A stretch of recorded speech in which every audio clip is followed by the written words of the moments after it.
Hello दोस्तों, मैं रोहित स्वागत करता हूं आपके अपने यूट्यूब चैनल रोहित स्टडी भाटपा में। तो कैसे हैं दोस्तों? उम्मीद करता हूं आप सभी लोग स्वस्थ एंड मस्त होंगे। तो दोस्तों आज हमारा है विजय बैच का पहला पहला लेक्चर, जिसमें हम लोग कक्षा 10वीं का मैथ पढ़ रहे हैं और उसमें हम लोग चैप्टर 1 का एक्सरसाइज 1.1 को कवर करेंगे। और पहला चैप्टर है जिसका नाम है रियल नंबर यानी कि वास्तविक संख्याएं। तो इस वीडियो में हम सबसे पहले जानेंगे कि वास्तविक संख्याएं क्या होती हैं और अभाज्य संख्याएं क्या होती हैं, भाज्य संख्याएं क्या होती हैं। और बेसिकली वास्तविक संख्याएं जो होती है वो दो संख्याओं से मिलकर, मतलब दो चीज इसमें मेनली पढ़ना है, जिसमें पहला है परिमेय संख्या और दूसरा है अपरिमेय संख्या। आपने क्लास 9 में पढ़ा भी होगा, लेकिन अगर नहीं भी पढ़ा है तो कोई दिक्कत की बात नहीं है। मैं बेसिक से पहले उसका बेसिक समझाऊंगा, उसके बाद से मैं प्रश्नावली 1.1 को शुरू करेंगे। उसमें जितने सारे क्वेश्चन दिए गए हैं सारे क्वेश्चन को हम लोग ये 1 बाय 1 करके सॉल्व करेंगे। ठीक है दोस्तों, तो चलिए आपको मिले चलता हूँ अपने कॉपी पे, और वहां पे आपको सारे एक्सरसाइज 1.1 यानी कि अभ्यास प्रश्नावली 1.1 के जितने सारे क्वेश्चन है उस सबको हल कराऊंगा। और जो उसका बेसिक है यानी कि उसको बताऊंगा, फिर एक्सरसाइज हल कराऊंगा। ठीक है दोस्तों, तो चलिए आपको लेके चलता हूँ अपने कॉपी स्क्रीन पे। तो दोस्तों हम लोग आ चुके हैं कॉपी पे, जहाँ देखिए यहाँ पे हम लोग कॉपी पे आ चुके हैं। कक्षा 10वीं का हम लोग मैथ पढ़ रहे हैं और जिसमें रियल नंबर के बारे में हम लोग जानेंगे, जो कि पहला चैप्टर यही है हमारा वास्तविक संख्या। तो सबसे पहले वास्तविक संख्या प्रश्नावली 1.1 को शुरू करने से पहले सबसे पहले हम लोग कुछ बेसिक बातें हैं, उस बेसिक चीज़ों को समझेंगे और उसके बाद हम लोग प्रश्नावली 1.1 के जितने सारे सवाल हैं उस सबको हम लोग 1 बाय 1 करके सॉल्व करेंगे। ठीक है दोस्तों, सबसे पहले यहाँ पर देखते हैं संख्या के प्रकार। जैसे आप लोगों ने सुना होगा प्राकृतिक संख्या, तो प्राकृतिक संख्या क्या होती हैं? तो वे सभी संख्याएं जिसको हम लोग गिनती करने के लिए गिनती करने के उपयोग में लाते हैं, वो सारी संख्या क्या होती हैं? वो सारी संख्याएं हमारी प्राकृतिक संख्याएं होती हैं। जैसे 1, 2, 3, 4, 5, 6, 7, 8, 9, 10 और इन्फिनिटी तक, यानी कि जो भी संख्याएं हम लोग गिनने के काम में लाते हैं। जैसे मान लीजिए आपको मैं बोल दूं कितनी उंगलियां हैं, मतलब कितनी उंगलियां दिख रही हैं, तो आप बोलेंगे 4, तो गिनेंगे आप 1, 1, 2, 3, 4 ऐसा करके। तो जो गिनने में हम जो संख्याओं का उपयोग करते हैं उसको हम लोग बोलते हैं प्राकृतिक संख्या। दूसरी बात है पूर्णांक संख्या। तो पूर्णांक क्या होता है? तो पूर्णांक वे संख्याएं होती हैं, मतलब इसमें क्या होती हैं कि माइनस वाली भी संख्याएं होती हैं और जीरो भी होता है और प्लस वाली भी संख्याएं होती हैं। और ये सब आप लोग क्लास 9 में पढ़े होंगे, लेकिन वैसे कोई उसकी दिक्कत नहीं है कि आपने 9th में पढ़ा है नहीं पढ़ा है, उससे कोई फर्क नहीं पड़ता है।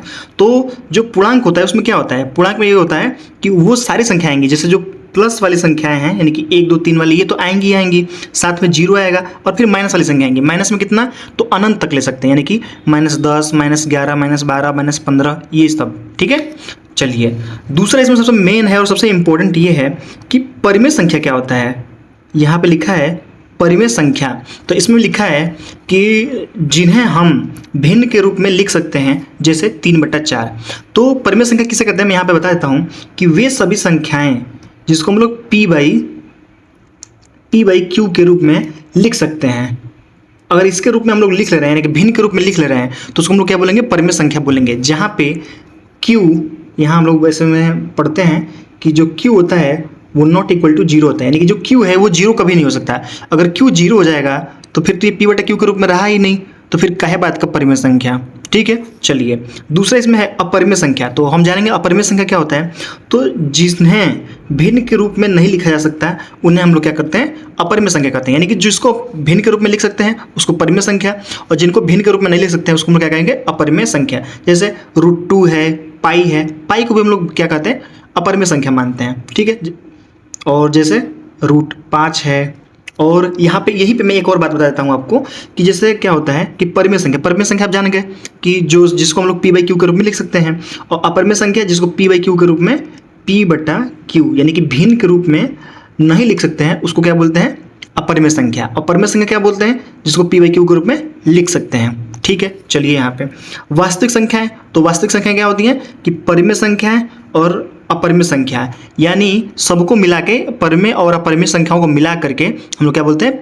वास्तविक संख्या कहते हैं। ठीक है, चलिए उससे पहले हम लोग समझते हैं भाज्य संख्या और अभाज्य संख्या क्या होती है। तो अभाज्य संख्या आपको पता ही होगा कि वे सभी संख्याएं जो 1 से और स्वयं अपने आप से विभाजित होती हैं उसको हम लोग अभाज्य संख्या बोलते हैं। जैसे कि 2, 3, 5, 7 और 7 के बाद से 11, 13, 17, 19 डॉट करके इन्फिनिटी तक, यानी कि वे सभी संख्याएं, यानी कि जो भी संख्या जो संख्या सिर्फ अपने आप से कटे, यानी कि भाग देने पे वो सिर्फ अपने आप से कटे और ना तो एक से कटे, तो वे संख्याएं अभाज्य संख्याएं होती हैं। दूसरा भाज्य संख्या। भाज्य संख्या क्या होता है?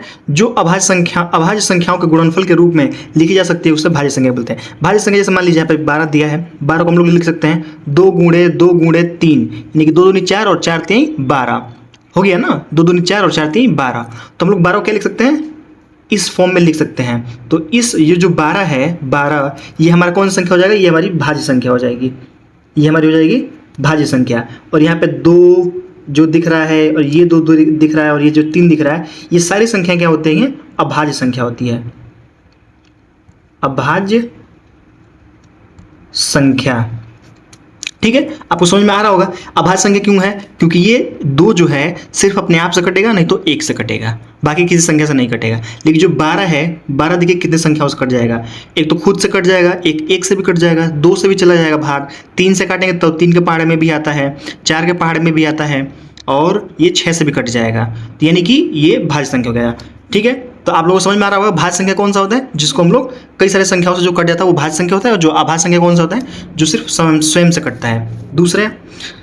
दूसरी इसमें मेन बात ये है कि HCF क्या होता है और LCM क्या होता है। देखिए यहाँ पे लिखा है HCF, सबसे बड़ा समान गुणनखंड। यानी कि अगर मैं बोल दूं, यहाँ पे एग्जाम्पल में दिया है कि 12 तथा 18 का HCF कितना होगा? 6 होगा। तो HCF वह बड़ा से बड़ा संख्या होता है, जैसे 12 है और यहाँ पे 18 है, तो 12 को हम लोग लिख सकते हैं 2 गुणे 2 गुणे 3, 2 दूनी 4 4 3 12। 18 को लिख सकते हैं 2 गुणे 3 गुणे 3, यानी कि 2 3 6 और 6 3 18, 18 से लिख सकते हैं। तो देखिए HCF क्या होता है? सबसे बड़ा समान गुणनखंड। इन दोनों में सबसे बड़ा समान गुणनखंड कौन सा है? तो इसमें भी 2 है और इसमें 3 है, और कोई संख्या है जो इस दोनों में कॉमन है? तो नहीं है। तो बड़ा क्या हो जाएगा? 2 और 3 का गुणा करेंगे तो 2 गुणे 3, यानी कि 6, यानी कि 6 वैसी संख्या है जो 12 और 18 का क्या होगा? HCF होगा। और जो 6 है ये 12 को भी काटेगा और ये 18 को भी भाग देगा। इससे 6 से कोई बड़ी संख्या नहीं है जो 12 और 18 को काट दे।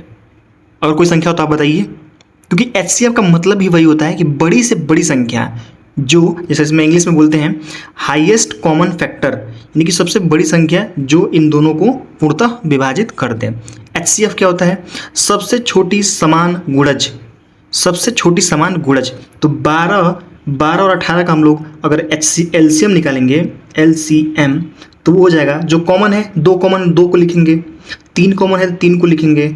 यहाँ पे 2 कॉमन नहीं, 2 किसी में नहीं आ रहा है, दोनों में नहीं मिल रहा है और ये भी नहीं मिल रहा है, तो इनको भी लिखेंगे 2 गुणे 3।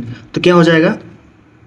2 3 6, 6 दूनी 12, 12 3 36। तो इसका जो LCM होगा वो हो जाएगा 36। तो 36 ऐसी संख्या है, 36 ऐसी संख्या है, सबसे छोटी संख्या है जो 12 और 18 से पूर्णतः कट जाएगा। बात समझ में आ गई? तो इसलिए क्या हो जाएगा? 12 और 36 का LCM जो हो जाएगा वो 36 हो जाएगा। ठीक है, चलिए यहाँ पे एक और चीज़ है, यूक्लिड विभाजन एल्गोरिथ्म। तो ये क्या होता है? तो यह बताता है कि जब हम किसी संख्या को दूसरी संख्या से विभाजित करते हैं तो शेषफल हमेशा भाजक से छोटा होता है। ठीक है, ये यानी कि ये कहना चाहता है कि जैसे मान लीजिए आप यहाँ पे मैं भाग देता हूँ, अगर आप 3 से भाग देंगे तो कितने में? मान लीजिए 10 में भाग देंगे तो कितनी बार में लेके जाएंगे? 3 3 का 9, यहाँ पे 9 लिखेंगे और यहाँ पे 1 आएगा। यानी कि जो शेषफल है इसको बोलते हैं शेषफल, यानी कि शेष, इसको बोलते हैं भागफल और इसको बोलते हैं भाजक और इसको बोलते हैं भाज्य। आप लोगों ने क्लास 9 में या छोटे क्लासों में पढ़ा होगा, बाकी मैं बता देता हूँ। तो ये कहना चाहता है यूक्लिड विभाजन प्रमेय का क्या है कि जब भी हम 3 से 10 में भाग दिए, यानी कि जब भी हम किसी दूसरी संख्या से दूसरी संख्या से विभाजित करते हैं तो शेषफल हमेशा भाजक से छोटा आता है। तो जो शेषफल आया देखिए ये भाजक है, 3 से हमेशा छोटा रहेगा। यही तो बात है, बेसिक बात है भाई। अगर मान लो आप 2 बार में ले जाते हो तो यहाँ पे लिख दोगे 3 दूनी 6 लिख दोगे, 10 में से 6 जाएगा तो 4 हो जाएगा। तो यार फिर से एक बार में और भी तो जा सकता था। तो ये वही बात कह रहा है। ठीक है, दूसरा अंकगणित की आधारभूत प्रमेय। हर भाज्य संख्या को अभाज्य संख्याओं के गुणनफल के रूप में अद्वितीय तरीके से लिखा जा सकता है। जैसे कि मान लीजिए यहाँ पे मैं लिख देता हूँ 12। अभी मैंने यहाँ पे बताया हूँ कि 12 क्या है, एक भाज्य संख्या है। भाज्य संख्या है तो भाज्य संख्या है तो इसको हम लोग अभाज्य संख्या के लिख बोल रहे हैं, अभाज्य संख्याओं के अद्वितीय गुणनफल के रूप में लिख सकते हैं। इसको क्या लिख सकते हैं, 2 गुणे 2 और गुणे 3, 2 दूनी 4, 4 3 12। तो ये जो अभाज्य संख्या में लिख दिया कि नहीं, 2 और 3 हमारा क्या है, अभाज्य संख्या तो है, ये वही बता रहे हैं। अब परिमेय संख्या है जैसे √2, √3, पाई, इन्हें किसी भिन्न के रूप में नहीं लिखा जा सकता है। और ये हम लोग ऊपर पढ़ ही चुके हैं कि जो भी अपरिमेय संख्या होती है उनको हम लोग क्या कर सकते हैं, भिन्न के रूप में नहीं लिख सकते हैं। ठीक है, चलिए अब हम लोग प्रश्नावली 1.1 के सवालों को देखते हैं। तो प्रश्नावली 1.1 का पहला सवाल दिया है कि निम्नलिखित संख्याओं को अभाज्य गुणनखंडों के गुणनफल के रूप में व्यक्त कीजिए। यानी कि अभाज्य संख्या, तो अभी मैंने पीछे ही बताया है कि अभाज्य संख्या क्या होता है, जो सिर्फ अपने आप से कटे और 1 से कटे। तो चलिए यहाँ पे मैं लिख देता हूँ 140 और हम इसका क्या करते हैं, अभाज्य गुणनखंड लिखते हैं। तो सबसे पहले 2 से काटेंगे, 2 7 14 और एक 0 है तो 0, फिर 2 से काटेंगे, 2 3 6 और 2 5 10। अब 5 से काटेंगे, 5 7 35 और 7 से काटेंगे तो 1। तो इसका अभाज्य गुणनखंड क्या हो जाएगा, तो यहाँ पे इसका अभाज्य गुणनखंड के रूप में लिखना चाहते हैं तो हम लिख सकते हैं 2 गुणे 2 गुणे 5 गुणे 7। ठीक है, उसी प्रकार से इसको भी लिखेंगे, तो यहाँ पे लिखेंगे 156, इसका अभाज्य गुणनखंड करेंगे तो 2 से पहले काटेंगे, 2 7 14, 1 बचेगा, यहाँ पे चला जाएगा तो 16 हो जाएगा, 2 8 16, फिर 2 से 2 3 6, 1 चला जाएगा, 2 9 18, फिर 3 से 3 एक 3 और 3 3 9 और 13 जो है अपने आप से कटता है क्योंकि ये अभाज्य संख्या है। तो अगर इसको लिखना होगा 156 को, यहाँ पे मैं लिख देता हूँ 156 को लिखना होगा तो हम लोग लिख सकते हैं 2 गुणे 2 गुणे 3 गुणे 13। ठीक है, चलिए उसी प्रकार से इसको भी करेंगे, तो मैं यहाँ पे कर देता हूँ 3825। अगर इसको करेंगे तो क्या हो जाएगा, सबसे पहले हम लोग 5 से काटते हैं, तो 5 से काटेंगे, 5 7 35 और 3 बचेगा तो यहाँ पे चला जाएगा तो हो जाएगा 32 और 5 6 30 और 50 25। ठीक है, देखिए 5 7 35, 3 बचेगा तो यहाँ चला गया, 5 6 30, 2 बचेगा, 50 25 हो गया। फिर 5 से काटेंगे तो 5 1 5, हासिल 1 बचेगा तो यहाँ चला जाएगा 16 हो जाएगा, और 5 3 15, 1 चला जाएगा, फिर 5 3 15। अब 133 किस संख्या से कटेगा, तो देखिए ये तो 7 से काटेंगे, 7 से काटेंगे तो यहाँ पर हो जाएगा 7 1 7 और बचेगा 6, 7 9 63, फिर ये 19 से एक बार में कट जाएगा। तो यहाँ पे हम लोग लिख सकते हैं 500, मैं यहाँ लिख देता हूँ 3825 को गुणनफल के रूप में लिख सकते हैं 5 गुणे 5 गुणे 7 गुणे 19। तो यहाँ पे मैं लिख देता हूँ 5 गुणे 5 गुणे 7 गुणे 19। ठीक है दोस्तों, चलिए इसी प्रकार से इसको भी करेंगे, तो यहाँ पे मैं कर देता हूँ 5005 को ठीक है 5 से काटेंगे तो 5 1 5, 0 है तो 0, 5 1 5। अभी संख्या किससे कटेगी, तो ये कटेगी 11 से, 11 9 99, 1 बचेगा तो 1 यहाँ चला जाएगा, फिर 11 हो जाएगा, 11 1 11 और 91 क्या होता है 7 से काटता है, 7 से काटेंगे तो 7 से हो जाएगा, 7 1 7, 8 9, 2 बचेगा, 2 चला जाएगा यहाँ पे और 7 3 21 और इसके बाद से 13। तो यहाँ पे हम लोग लिख सकते हैं 5005 को लिख सकते हैं 5 गुणे 7 गुणे 11 गुणे 13। ठीक है, चलिए इसी प्रकार से इसको आप लोग इसको भी कर ही देता हूँ। चलिए 7429, तो ये किससे कटेगा, तो इसको चेक करने के लिए हम लोग इसको पहले जोड़ लेते हैं। तो 7 4 मैं ऐसे जोड़ लेता हूँ, तो 9 2 11, 11 4 15, 15 7 22 और ये किससे कटेगा, ये कटेगा 17 से।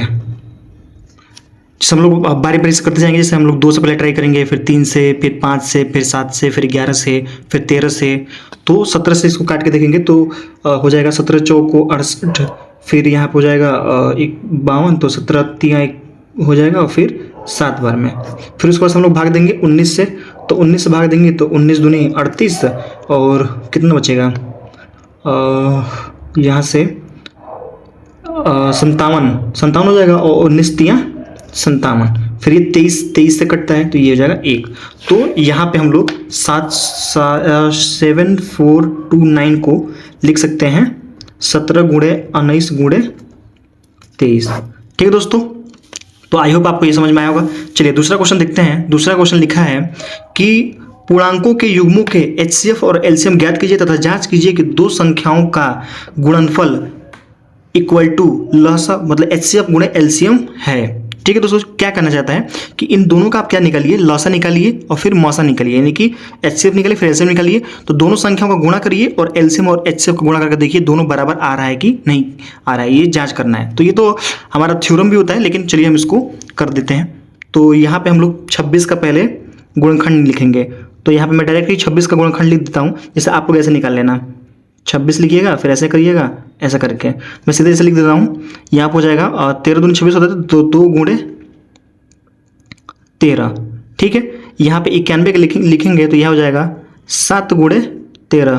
तो यहाँ पे अगर HCF लिखते हैं, यहाँ पे HCF यानी कि महत्तम समवर्त मसा, तो मसम क्या होता है, जो कॉमन होता है हाईएस्ट कॉमन फैक्टर। तो इसमें भी 13 है, इसमें भी 13 है, तो यहाँ पे 13 ही हो जाएगा। और यहाँ हम जब लिखेंगे इसका LCM यानी कि लसा, तो यहाँ पे लसा हो जाएगा 13 तो मिल रहा है, उसके बाद से 2 नहीं मिल रहा है और 7 भी नहीं मिल रहा है, तो इसको भी लिखेंगे, 2 को भी लिखेंगे और 7 को भी लिखेंगे। तो इसको जब हम गुणा करेंगे तो 13 दूनी 26, तो 26 में 7 का गुणा करेंगे, या फिर शायद कैसे कर सकते हैं इसको, 13 7 91 और 91 का 2 में गुणा करेंगे तो 2 एकम 2, यहाँ पर मैं लिख देता हूँ 2 एकम 2 और 2 एकम 2 और 9 दूनी 18, 182 हो जाएगा। ठीक है, चलिए तो इसको प्रूफ करना है। तो यहाँ पे लिखा है दो संख्याएं, तो दोनों संख्या क्या क्या थी हमारी, एक 26 था एक 91 था।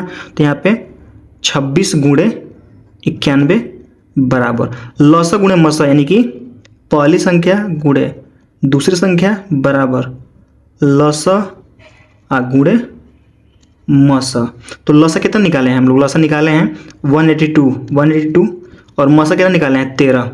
दोनों का हम लोग गुणा करते हैं तो दोनों बराबर आना चाहिए। चलिए मैं गुणा करके देख लेता हूँ। यहाँ पे आप लोग गुणा कर सकते हैं, जैसे कि मेरे पास यहाँ पे एक पेज है, मैं यहाँ पे गुणा कर देता हूँ आप लोगों के लिए। तो यहाँ पे सबसे पहले लिखेंगे 91 और यहाँ पे लिखेंगे 26। जब गुणा करेंगे दिखा देता हूँ, तो 6 का नम 6 और 9 6 54, तो 54 एक स्थान छोड़ देंगे, 2 एकम 2 और 9 दूनी 18। तो यहाँ पे 6 हो जाएगा, 4 2 6 हो जाएगा और 8 5 13 का 3 हो जाएगा, हाथ में लगा 1 और ये हो जाएगा 2। तो यहाँ पे हो जाएगा 2366, सॉरी 26 नहीं 66 इक्वल टू, यहाँ पे करेंगे 182 और 13 का गुणा करेंगे तो 3 दूनी 6 और 8 3 का 24 का 4 हासिल 2, 3 एकम 3 और 3 और 2 5, यहाँ पे कैंसिल, यहाँ पे ले लेंगे 2, यहाँ पे 8 और यहाँ पे 1, इसको जोड़ेंगे तो 6 हो जाएगा और यहाँ पे 4 और 2 6, 8 5 13 का 3 हाथ में लगा 1 और 1 2, ये भी हो जाएगा 2366। तो यहाँ पे लिख लेंगे हम लोग 2366 और ये दोनों देखिए RHS बराबर LHS, एक right hand side equal to left hand side. तो यही हमको बोला था कि दो संख्याओं का गुणनफल बराबर होना चाहिए लसा गुणे मसा का। तो हमने यहाँ पर कर दिया, यानी कि 26 और 91 का हमने पहले लसा निकाला, पहले अभाज्य गुणनखंड निकाला, फिर इसमें से हमने लसा निकाला, फिर मसा निकाला, उसके बाद से इसमें रखा, तो दोनों ही साइड्स आपस में बराबर आ रही हैं। ठीक है, चलिए इसी प्रकार से इस सवाल को भी करेंगे। तो सबसे पहले हम लोग 510 का लिख लेते हैं अभाज्य गुणनखंड। तो 510 लिख लेते हैं यहाँ पे। जब इसका अभाज्य गुणनखंड निकालेंगे तो मैं यहाँ पे निकाल दे रहा हूँ 510। तो 510 का जब अभाज्य गुणनखंड निकालेंगे तो कैसे करेंगे, यहाँ पे हम लोग 2 से काटेंगे तो 2 दूनी 4, यहाँ पे एक बच जाएगा 2 5 10 और 2 5 10, फिर 2 से करेंगे, 2 से नहीं 5 से, 5 25 और 5 एक 5, फिर यहाँ पे करेंगे 3 से, 3 दूनी 6 नहीं 3 एक 3 और 3 7 21 और 17 एक 17। तो ये हो जाएगा 2 गुणे 3 गुणे 5 गुणे 7। इसको हम लोग लिख सकते हैं 2 गुणे 3 गुणे 5 गुणे 17। इस तरीके से 92 को हम लोग लिख सकते हैं। 92 को क्या लिख सकते हैं, तो हम लोग यहाँ पे लिखेंगे 92 का भी मैं लिख दे रहा हूँ 92 का। जब 92 को लिखेंगे तो यहाँ से 2 से 2 चौको 8, 1 बचेगा, 2 छके 12, फिर 2 से 2 दूनी 4, 2 तीन 6, फिर 23 से ही तो यहाँ पे लिख सकते हैं 2 गुणे 2 गुणे 23, 2 गुणे 2 गुणे 23। तो यहाँ पे HCF क्या हो जाएगा, जो सिर्फ दोनों में बस कॉमन होना चाहिए। तो इसमें भी 2 है, इसमें भी 2 है, और बस सिर्फ 2 ही है। बाकी इसमें 2 है, 3 है, तो इसमें 2 नहीं है, 3 नहीं है। इस तरीके से सिर्फ HCF हो जाएगा 2।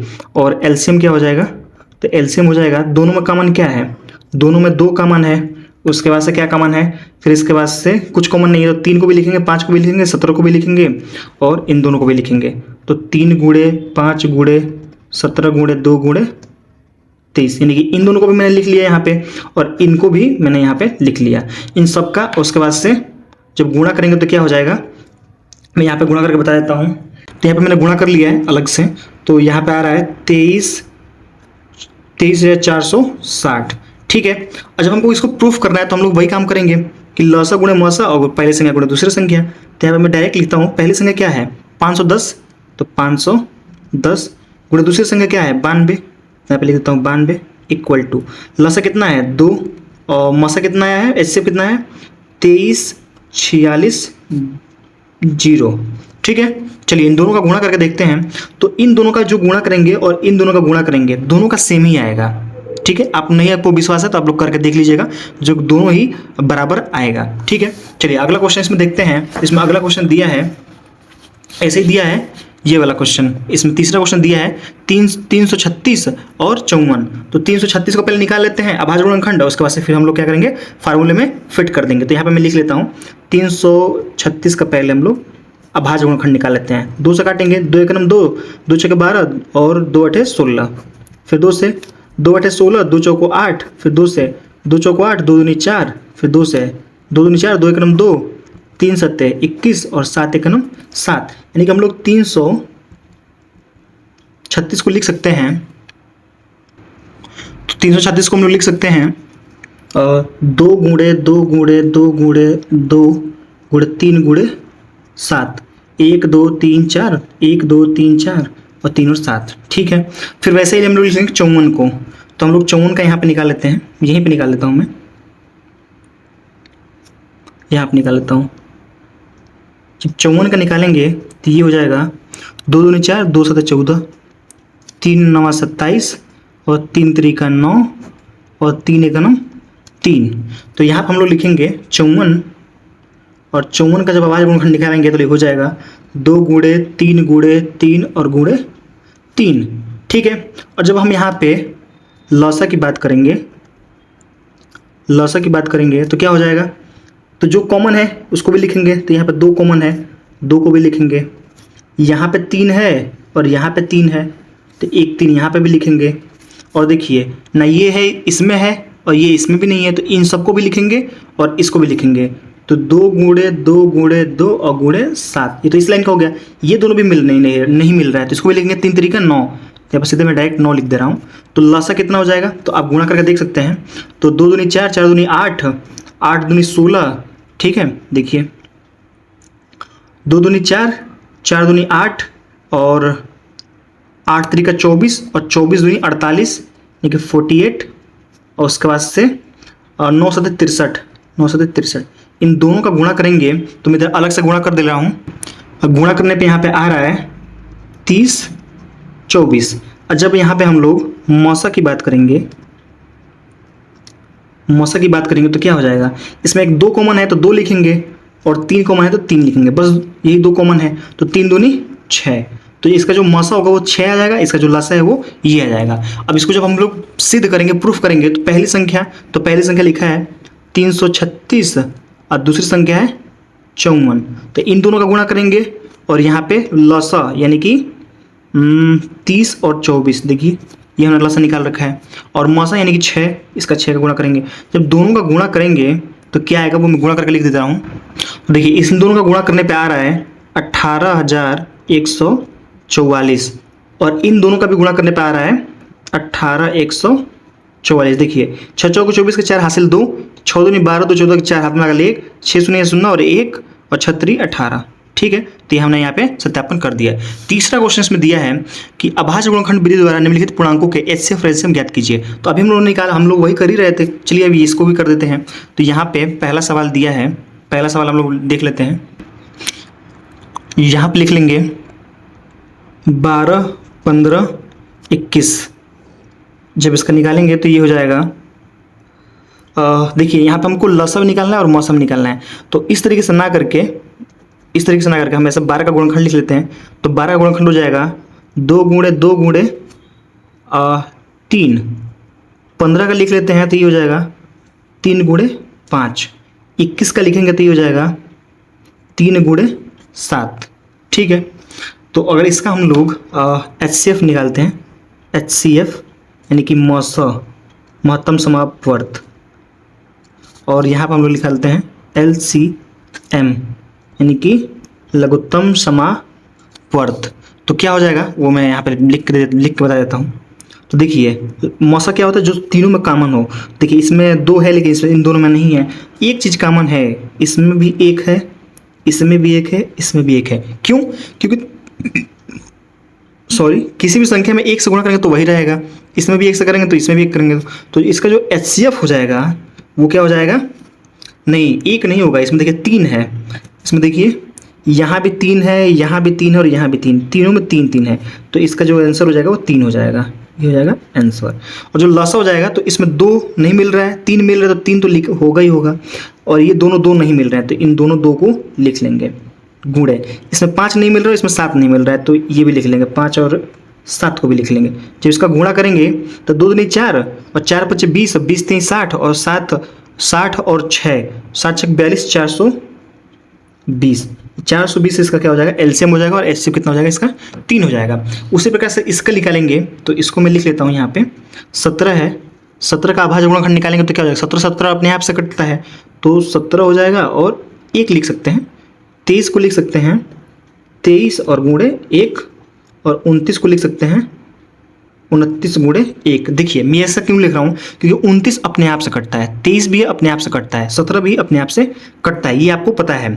और ये हम लोग कैसे, मतलब ये मैं कैसे लिख दे रहा हूँ, जैसे आप करेंगे ऐसे, जैसे ये जब मैंने किया है ऐसे, तो ये अभाज्य गुणनखंड करने का एक विधि होता है। तो जब ऐसा आप करेंगे तो ये यही मैं लिखा हूँ 2 3 3 7, ये मैं डायरेक्ट यहाँ पर लिख दे रहा हूँ। 12 को वैसा करके ना मैं डायरेक्ट ऐसे लिख दे रहा हूँ। ठीक है, चलिए तो जब इसका हम लोग लसा निकालेंगे, यहाँ पे लसा निकालेंगे तो क्या हो जाएगा, 17 गुणे 23 गुणे 19 मतलब 29, तो 23 गुणे 29, इन तीनों का गुणा करेंगे और जो गुणा करने पाएगा वही हमारा क्या हो जाएगा, आंसर हो जाएगा। ठीक है, तो आप लोग गुणा कर लीजिएगा, 17 का 23 में गुणा कर लीजिएगा और 23 का 29 में गुणा कर लीजिएगा। और जब हम यहाँ पे मौसा की बात करते हैं तो मौसा क्या हो जाएगा, कुछ कॉमन नहीं है, कुछ कॉमन नहीं है तो एक कॉमन है, तो यहाँ पे एक हमारा क्या हो जाएगा, ये हमारा मौसा हो जाएगा। इसी प्रकार से इसको करेंगे 8 को, जब 8 का भाज्य गुणनखंड करेंगे तो ये हो जाएगा 2 गुणे 2 गुणे 2, 2 4 4 दूनी 8। 9 का करेंगे तो ये हो जाएगा 3 गुणे 3। 25 का करेंगे तो ये हो जाएगा 5 गुणे 5। देखिए जब इसका हम लोग लसा निकालेंगे, लसा, तो इसमें जो चीज़ें हैं वो इसमें नहीं है, जो इसमें है वो इसमें नहीं, कुछ कॉमन नहीं है। तो जो कॉमन नहीं है सारे को लिखेंगे, तो इसमें 2 2 4 4 दूनी 8 यानी कि 8 आ जाएगा, और 3 3 का 9 और 50 25, इन सब का गुणा करेंगे तो जो आएगा वही आंसर हो जाएगा। जैसे 25 बटे 200 और 9 दूनी 18 यानी कि 100 और 200 और 9 दूनी 18 और 00 1800 हो जाएगा। ठीक है दोस्तों, और जब हम इसकी मौसा की बात करते हैं तो यहाँ पर मौसा हो जाएगा। देखिए कुछ कॉमन नहीं है तो क्या कॉमन है, एक यहाँ पे भी एक लिख सकते हैं, यहाँ पे भी लिख सकते हैं, यहाँ पे भी लिख सकते हैं, तो इसका एक ये आंसर हो जाएगा। ठीक है दोस्तों, चलिए चौथा क्वेश्चन दिया है कि HCF इसका 9 दिया है तो LCM ज्ञात कीजिए। ये एक फॉर्मूला होता है, आप लोग अभी यहाँ पर नोट कर लेंगे तो आगे चल के बहुत ही काम करेगा। और ये थ्योरम भी होता है, जैसे होता ये है कि पहली संख्या किसी भी संख्याओं के बारे में बात कर रहे हैं तो पहली संख्या गुणे दूसरी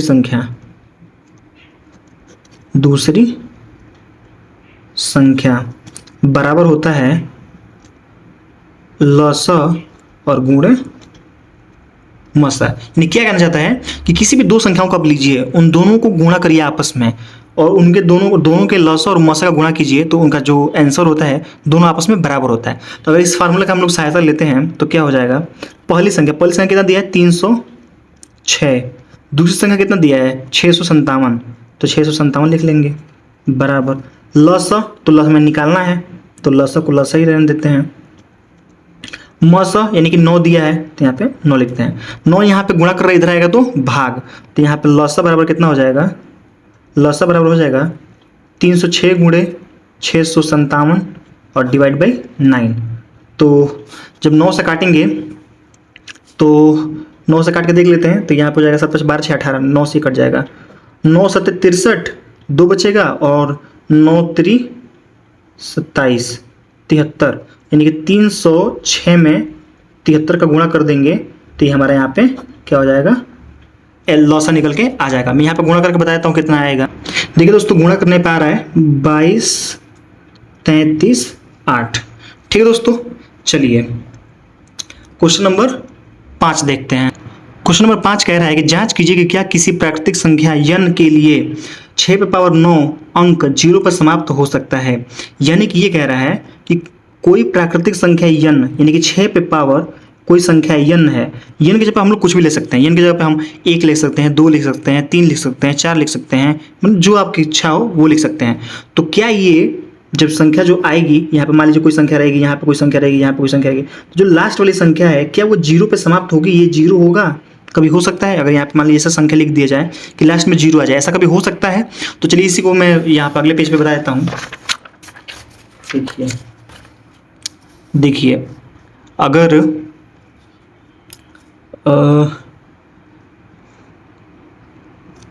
10 लिख देता हूँ, लास्ट में 0 है, तो 0 क्यों आया है, 0 इसलिए आया है क्योंकि 10 में 2 और 5 छिपा है, 2 और 5 छिपा है। जैसे कि मैं बता देता हूँ, कुछ भी बताता हूँ, जैसे मान लीजिए किसी को भी ले लीजिए जिसके अंदर में लास्ट में क्या है 0 छिपा है, यानी कि यहाँ पे अगर मैं 20 की बात कर लूँ, चलिए 30 की बात कर लेते हैं। तो 30 की जब बात करेंगे तो यहाँ पर हम लोग लिख सकते हैं, यहाँ पर हम लोग क्या लिख सकते हैं, लिखेंगे 2 गुणे 3 गुणे 5, देखिए 2 3 6 और 6 5 30, 30 को हम लोग ऐसा लिख सकते हैं।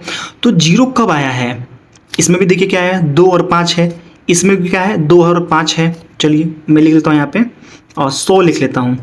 जब 100 का हम लोग यहाँ पे अभाज्य गुणनखंड करेंगे 100 का, तो यहाँ पे मैं करके दिखा देता हूँ, 2 5 10 और 0, फिर 2 से करेंगे तो 2 दूनी 4 और 5, फिर 5 से करेंगे तो 50 25 और 5 एकम 5।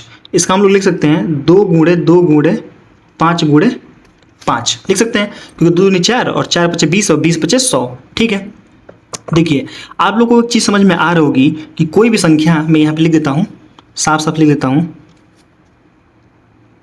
कोई भी संख्या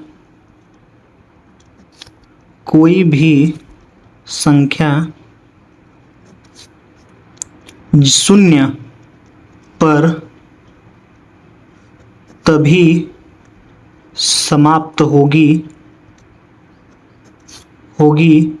यदि उसके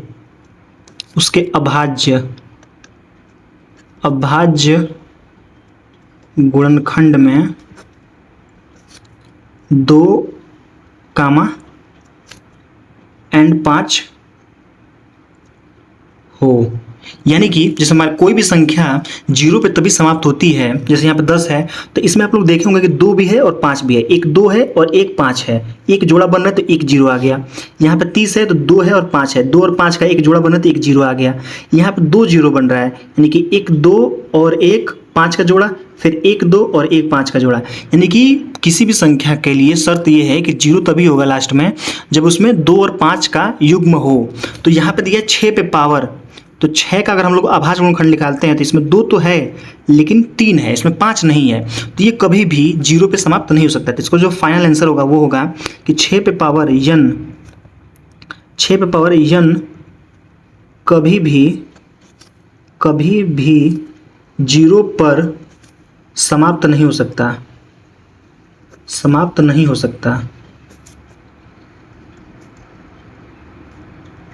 सकता, क्योंकि 6 के अभाज्य गुणनखंड में 2 और 5 नहीं है, 5 नहीं है।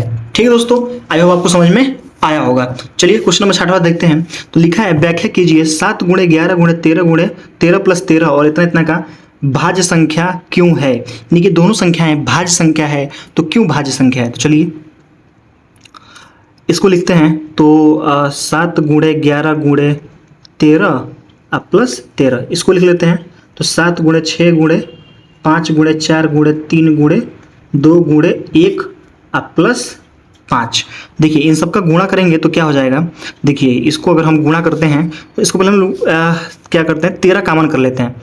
जब इसमें से 13 कॉमन करेंगे तो क्या हो जाएगा 7 हो जाएगा, फिर यहाँ पे 11 हो जाएगा और ये 13 तो निकल गया है तो 13 को तो बाहर ही कर देते हैं और यहाँ 13 बचा है तो यहाँ पे 1 बच जाएगा। तो इन दोनों का गुणा करेंगे और इसमें 1 जोड़ देंगे।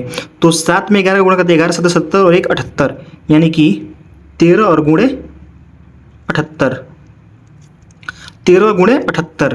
तो जब 13 गुणा 78 है और यहीं से हम लोग बता सकते हैं कि भाज्य संख्या क्यों होगा। भाज्य संख्याएं क्यों हैं। तो भाज्य संख्या इसलिए है, और भाज्य संख्या होता क्या है, वे सभी संख्याएं जो स्वयं से कटे और स्वयं के अलावा किसी और भी संख्या से कटे वो भाज्य संख्या होती है। देखिए क्या किससे किससे कट सकता है। ये जो संख्या है इसको मैं गुणा करके लिख देता हूँ। यहाँ पर अगर आप लोग गुणा करेंगे तो यहीं पे कर देता हूँ। 78 में 13 का गुणा करेंगे तो यहाँ पर हो जाएगा 8 त्रिक 24 का 4 हासिल 2 और 7 त्रिक 21 और 21 और 2 23। एक स्थान छोड़ देंगे तो 8 का नाम 8 7 का नाम 7 4 और 8 और 2 10 11 के हाथ में लगा 1 और 7 2 9 और 1 10। ये हो जाएगा 10 14। ये जो 10 14 है ये देखिए 2 से भी कट जाएगा और 2 से भी कट जाएगा और किससे 3 से भी कट जाएगा। ये 2 से भी कट जाएगा 3 से भी कट जाएगा और ये 6 से भी कट जाएगा। तो इसलिए ये क्या हो जाएगा, ये क्या होगा, ये भाज्य संख्या होगा। आपको समझ में आ रहा है ना कि भाज्य संख्या क्यों होगा। इसलिए होगा क्योंकि ये स्वयं के अलावा यानी कि 10 14 के अलावा 2 और 2 संख्याओं से कट जा रहा है, क्योंकि 2 से 3 से और 6 से, इसलिए भाज्य संख्या होगा। इस तरीके इसको करेंगे तो सबसे पहले इसका गुणा कर लेते हैं। देखिए 6 5 30 और 7 त्रिक 21 210 गुणे 4 3 12 12 2 24 तो हो जाएगा 24 और प्लस 5। देखिए 24 में 0 गुणा करें तो 0, 24 का 1 में गुणा करेंगे तो 4, 24 का 4 हासिल 2 और 24 दूनी 48 48 और 2 50 अब प्लस 5। जब इसको जोड़ेंगे तो ये हो जाएगा 50 45। अब ये 50 45 जो है ये लास्ट में 5 है तो 5 से भी कट जाएगा। किससे कट जाएगा, ये 5 से भी कट जाएगा और ये 1 से भी कट जाएगा और ये स्वयं से भी कट जाएगा। इसलिए ये क्या है, भाज्य संख्या है। भाज्य संख्या क्या है, ये भाज्य संख्या है, इसलिए इसका भाज्य संख्या ये भी हो जाएगा और ये भी भाज्य संख्या हो जाएगा। ठीक है, चलिए क्वेश्चन नंबर 7वां देखते हैं। देखिए इसमें लिखा है किसी खेल के मैदान के चारों ओर एक वृत्ताकार पथ है। सोनिया को एक चक्कर लगाने में 18 मिनट लगते हैं जबकि रवि को 12 मिनट लगते हैं। दोनों एक ही स्थान एक ही समय पर एक ही दिशा में चलना प्रारंभ करते हैं। कितने समय बाद वे पुनः प्रारंभ स्थान पर मिलेंगे। देखिए एक गोला पथ है, यहाँ से सोनिया क्या होता है, यहाँ से सोनिया चलना शुरू करते हैं इस दिशा में और इसी सेम डायरेक्शन में एक चक्कर लगाने में इसको यहाँ से यहाँ तक लगाने में कितना 18 मिनट लगते हैं और जबकि रवि को 12 मिनट लगते हैं। यहाँ से अगर रवि शुरू करता है, कहीं से भी शुरू करा लीजिए, अगर यहाँ से रवि शुरू करता है रवि तो इसको इधर एक चक्कर लगाने में 12 मिनट का समय लगता है। दोनों एक ही स्थान और एक ही समय पर एक ही दिशा में, यानी कि एक ही स्थान से एक ही समय पर एक ही स्थान से और चलना प्रारंभ करें एक ही दिशा में, तो कितने समय बाद प्रारंभिक दिशा में मिलेंगे। तो इसके लिए क्या होता है कि हम लोग इसके लिए मौसा निकालेंगे। तो जब मौसा निकालेंगे तो कितने बजे आएगा, तो 12 का मौसा निकालने के लिए गुणनखंड करेंगे, अभाज्य गुणनखंड करेंगे तो 2 गुणे 2 और गुणे 3, 18 करेंगे तो क्या हो जाएगा 2 गुणे 3 गुणे 3। और मैंने बोला HCF निकालने के लिए यानी कि मौसा निकालने के लिए, तो आपको पता है मौसा क्या होता है कि दोनों संख्या में क्या कॉमन है। इसमें देखिए 2 कॉमन है तो 2 लिखेंगे, इसमें 3 कॉमन है तो 3 लिखेंगे बस, और तो कुछ कॉमन है नहीं। तो 3 और 2 का गुणा करेंगे तो 6 और यही हमारा क्या हो जाएगा आंसर, यानी कि 6 मिनट के बाद ये दोनों अपने प्रारंभिक स्थान पर मिलेंगे। तो दोस्तों इन दोनों का क्या निकालेंगे, लॉसा निकालेंगे। वो गलती हो गया दोस्तों। तो लसा निकालेंगे, तो लसा निकालेंगे तो क्या हो जाएगा, जो कॉमन है 2 कॉमन है 2 भी लिखेंगे, 3 कॉमन है तो 3 भी लिखेंगे। इसमें 2 कॉमन नहीं है, इसमें 3 कॉमन नहीं है, तो एक 2 भी लिखेंगे और एक 3 भी लिखेंगे। तो 2 3 6 और 6 दूनी 12 और 12 3 36, यानी कि 36 मिनट बाद